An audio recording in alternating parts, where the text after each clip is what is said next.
GoPro Grandpa here, volunteering with the Oahu Guardians on the north shore of Hawaii at Laniakea Beach. Here's the beach in the morning, free of people, and turtles tend to come out when there's no people there. This is the shelf just down from the beach where there's a lot of seaweed growing on the coral. The turtles like to come in here to feed.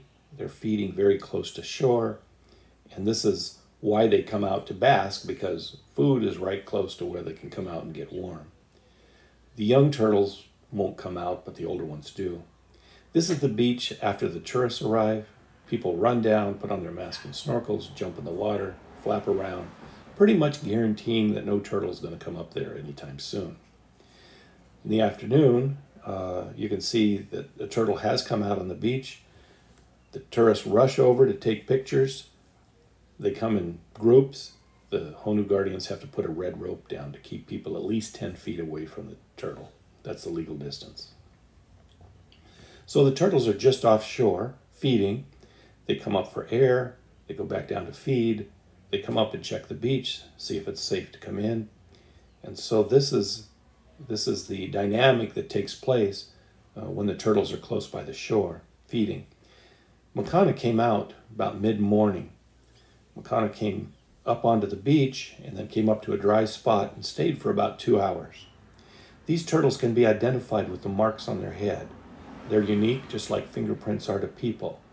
And the Oahu Guardians have a book in which they keep track of these turtles so that no one knows which turtles are coming out, how long they stay, and they can track the turtle activity over years of time.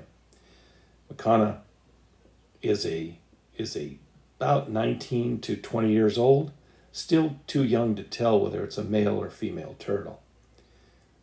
They like this place because the sand is warm, it's close to food, and they can turn around and go back when they're ready.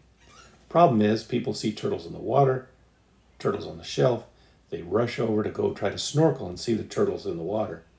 Trouble is, it's shallow. I had to talk to these gentlemen about not walking on the bottom, not going over there, because it kills the turtle food, and pretty soon the turtles aren't going to come back. One of the other problems is people who don't want to get out of the car, they drive by very slowly to get a drive-by of a turtle, and the locals get angry, honk their horns, a lot of tensions arise. As soon as Makana was done, turned around, went back out to the ocean, waited for a wave to come in, and then just rode the wave out over the shelf, back down into the water. These are normal occurrences at Laniakea Beach. If you're going to go visit, please stay with 10 feet distance away from the turtle. Don't touch them. So this has been a day in the life of a Oahu Guardian on the north shore of Hawaii.